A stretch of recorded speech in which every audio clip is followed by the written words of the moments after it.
ప్రియమైన వారలారా, యేసుక్రీస్తు నామమున మీకు నా ప్రేమపూర్వక శుభాకాంక్షలు.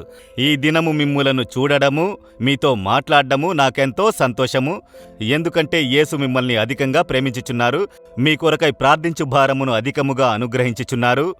ఈ వాక్ విత్ జీసస్ కార్యక్రమమును చూచు మీరు ఎక్కడున్నను, ఏ దేశములో ఉన్నను, మీ కొరకై నేను దేవుని ఎదుట ప్రార్థన చేయుచున్నాను. ఇది చూచు విను ప్రజలు ఆశీర్వదించబడాలని, వారందరికీ మీరు అద్భుతము చేసి ఆశీర్వదించాలి దేవా అని నేను ప్రార్థించుచున్నాను.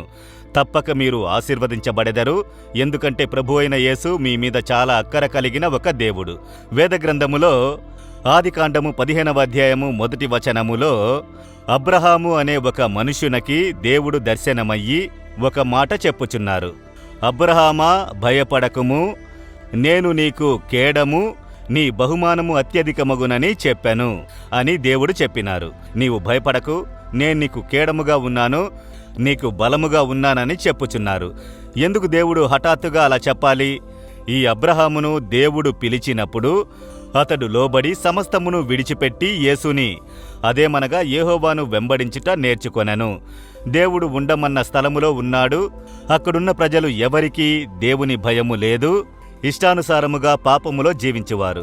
ఈయన నిజమైన దేవుని తెలుసుకున్నందువలన ప్రభువుకి భయపడి పరిశుద్ధమైన జీవితమును జీవించువారు. చుట్టుపట్ల ఉన్న ప్రజలందరూ కీడు చేసేవారిగా ఉన్నను హృదయంలో ఒక భయము వస్తుంది కదా, నేను మాత్రం ఒంటరిగా ఉన్నాను, నా చుట్టుపక్కల ఉన్న వారందరూ కీడు చేసే ప్రజలు, దేవుని భయము లేని వారిగా ఉన్నారే, ఏదైనా కీడు చేసేదరో అని దానంతటదే భయము వస్తుంది. మీరు ఉద్యోగం చేసే స్థలంలో, నివసించే స్థలంలో, బిజినెస్ చేసే స్థలంలో అలాంటి పరిస్థితులు జరుగుతాయి కదా. అందరూ ఇలాగే ఉన్నారు, నేను మాత్రమే దేవునికి భయపడి నడుచుచున్నాను, వారేమైనా చేస్తారోనన్న భయము. ఆ అబ్రహాములో ఈ భయము ఉండి ఉండవచ్చును. అందుకే దేవుడు చెబుతున్నారు, నీవు భయపడకు అబ్రహామా, నేనున్నాను కదా, నీకు కేడముగా ఉండేదనని అంటున్నారు. దానికేమర్థము? కేడమంటే మనకు తెలుసు కదా.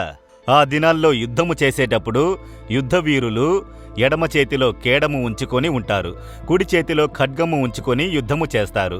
ఈ కేడము ఎందుకొరకు? శత్రువు మీద పడినప్పుడు మనము బాధింపబడకుండా అడ్డుకొనుటకు.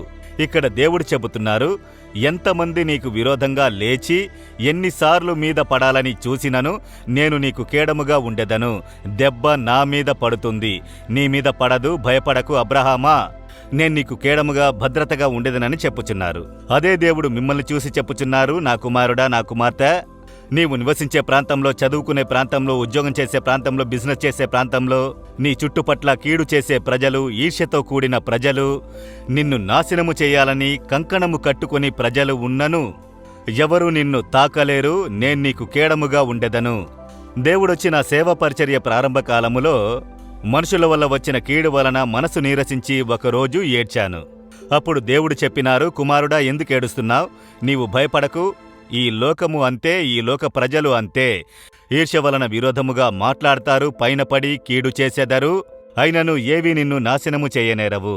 నేను నీకు ముందుగా ఉండెదను, ఏదియు నన్ను దాటి నీ దగ్గరికి రావాలి, కనుక నీవు భయపడక ధైర్యంగా ఉండాలి అని నన్ను ధైర్యపరచను. అప్పటి నుండి నాకు ధైర్యము, నాకొక కేడముగా దేవుడు ఉన్నారు. ఎవరు ఏమి మాట్లాడినను, తిట్టినను, పత్రికలలో రాసినను, ఏమి కొరత చెప్పినను, నాకు విరోధంగా ఏమి చేసినను నా హృదయము భయపడదు, కలవరపడదు. మీరు కూడా అలా చెప్పండి. దుర్మార్గంతో నిండిన లోకమే, దుష్ట మనుష్యులతో నిండిన లోకమే, మనకు కీడు చేసేటటువంటి ప్రజలు అంతటా ఉన్నారు, ఎవరు మిమ్మును తాకలేరు, ప్రభు మీకు కేడముగా ఉన్నారు. నీవు భయపడకు, నేను నీకు కేడముగా ఉన్నానని దేవుడు చెప్పుచున్నారు. దేవా, మీరు నాకు కేడముగా ఉన్నారు, నాకు భద్రతగా ఉన్నారు, ఏవియు నన్ను నాశనము చేయనేరవు. నా దేవుడైన యేసు నాకు కేడముగా భద్రతగా ఉన్నందున దుష్ట మనుష్యులు, శత్రువుని క్రియలు ఏవియు నన్ను నాశనము చేయలేవు. యేసుక్రీస్తు నామములో నేను జయము పొందెదను. యేసు నామములో ఆమెన్, ఆమెన్.